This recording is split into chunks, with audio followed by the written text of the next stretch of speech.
Breaking news. Breaking news. Breaking news. Côte d'Ivoire, le 11e sommet des forces terrestres africaines ferme ses portes à Abidjan. Merci de rester sur CNN. Breaking news. Breaking news. Le 11e sommet des forces terrestres africaines, ouvert le 8 mai 2023 à Abidjan, referme ses portes. Relever les défis de la sécurité grâce au partenariat civil-militaire est l'axe sur lequel les participants du 11e sommet des forces terrestres ont poussé leurs réflexions. Au terme de ce sommet, la Côte d'Ivoire a voulu apporter sa contribution à la réflexion prospective d'acteurs militaires sur des préoccupations sécuritaires communes.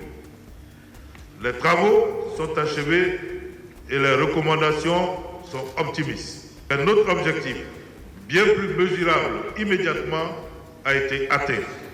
Celui de constituer un réseau d'affinité et de fraternité d'armes entre chefs militaires d'Afrique. Les États-Unis, par le biais de son ambassadeur en Côte d'Ivoire, a émis sa volonté d'apporter son aide à la Côte d'Ivoire pour garantir la paix et la stabilité pour la diplomate américaine. L'action militaire appuyée par des actions de développement constitue un moyen efficace pour lutter contre le terrorisme. Au final, le rendez-vous d'Abidjan aura permis d'atteindre les résultats suivants.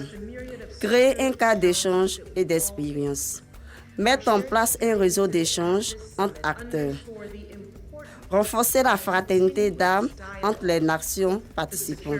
Ce 11e sommet des forces terrestres africaines à Abidjan a montré la nécessité pour les États de réadapter leur stratégie, ceci à travers une approche globale et multilatérale de la lutte contre le terrorisme en prenant en compte tous les acteurs, entre autres les militaires, les populations ainsi que les organisations de la société civile. Merci d'être sur CNN, la télévision autrement. Les programmes se poursuivent. Retrouvez en ligne toute l'information afro-mondiale sur CNN, la télévision autrement, C-Web Info et Radio Voltage 2.